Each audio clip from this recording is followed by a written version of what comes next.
Okay, I'm standing in front of this John Deere 60 again. Yeah, it's getting to be late in the afternoon. I've gotten a lot of comments on the other video and I appreciate them, believe me. Any more comments and information is more than welcome, you know, to my ears, because I really don't know much about this tractor. It's an all-fuel, like I said before. So, anyways, one of you YouTubers, I'm not sure what your name was, has explained to me that there is a three-way valve. Well, I've seen some three-way valves on eBay. They are now gone. I missed out on them because I was too slow. This choke lever, this is where the three-way valve goes. Thank you. That's great. Temperature gauge is not working. Therefore, I am not sure if the shutter stat, which another one of YouTubers had explained to me, that the shutters run off of the shutter stat, which I can imagine is the truth also, because I can't see any place for linkage or rod or even a mount or anything anywhere on the tractor.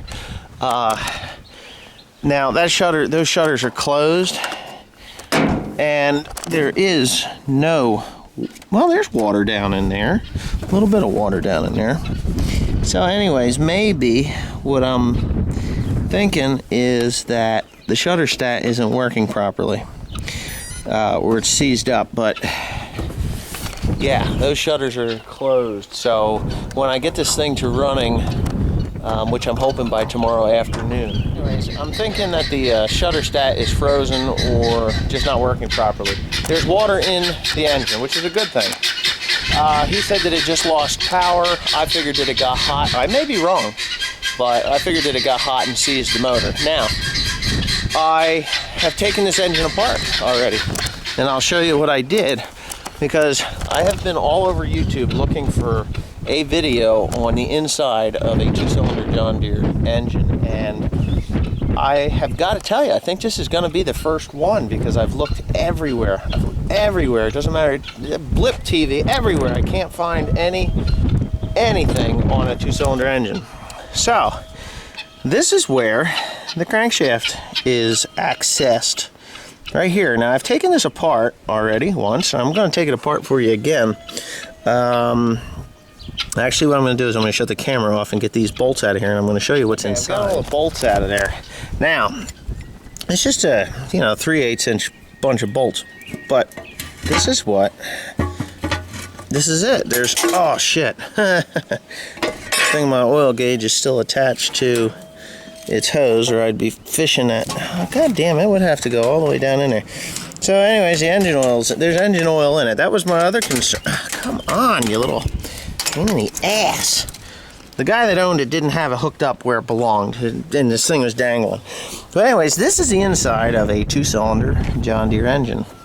It has castle nuts on the caps. As you can see, I have this already loose because I've inspected the bearings.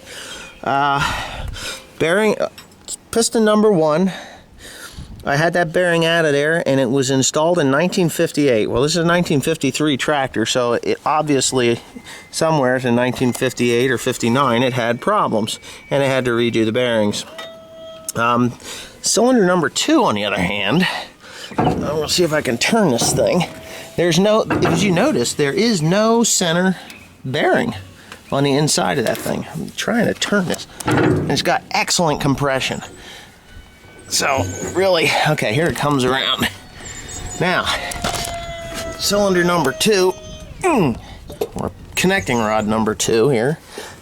If you can see, there's no bearing in it because I took it out. This is what it looks like. So, it's all chewed to hell. It's spun on there. The cap, it had spun before because somebody else had replaced this bearing, because I fished around on the inside of the damn thing and I found another bearing that was chewed up from some time in the past. Yeah, so I ordered bearings. I ordered a set of standards and I ordered a set of 10 under. And I'm pretty sure that the 10 under, the crankshaft on this is not that bad. It's got some it's got some ugly to it. So what I'm going to do is I'm going to emery the thing and polish it up really nice, and I'm going to put the 10 under bearing on there to take up the slack. And it should be all right. It's not like I'm going to be out plowing hundreds of thousands of acres with this thing. So anyway, that is what the inside of a 2-cylinder John Deere engine looks like. Now these caps, they aren't beat to death. I expected to see a bent rod after that anti-seizure that I did on this thing. I mean, I really torqued on it pretty hard. But yeah, it is... It didn't bend any. There's no bent rods. Everything looks pretty good. As a matter of fact, I had this engine running and it knocked so hard I wouldn't even videotape it. It was scary knocking. I mean, really just bop, bop, bop, bop, bop. It sounded like it was going to blow apart. And that's when I realized that I had a bad bearing or a bent rod or something. But anyway, the other thing that I did was I pulled out the spark plug here, and I disconnected the cap and I shoved the rod and piston all the way forward. You could see the piston in the hole where the spark plug was. I didn't shove it hard, I just pushed it up in there. There's no scoring on the ring that I saw, and I actually spun the piston where I could inspect the top of the piston through that hole. It was really kind of neat. And this hole here is big enough that you can crank the crankshaft so it's at the bottom and the rod will drop away. I stuck my hand up into the cylinder and I ran my finger around. There's no scoring on the inside of that piston. So, it's got good compression. It does run, knocks like a son of a gun, but it's just got this bad bearing. Now I got a little trick, and I've used it in the past to fix connecting rods. I had well, as a matter of fact, the 5020 had this very same problem. It spun a rod bearing. It was, I think it was a present that my old neighbor had given me. A little bit of valve grinding compound or something in my engine oil because he just didn't like me. Which is fine, you know, I don't have to be liked by everybody. But anyway, there's a little trick that, and I'll show it to you when I reassemble this rod. So hopefully tomorrow my parts come and I get my bearings, and I'll show you what they look like right out of the box.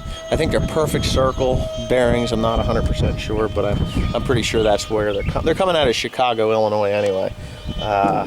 So yeah, that's what it's going to be. It's going to be a rod bearing, and off we go. And then I'm going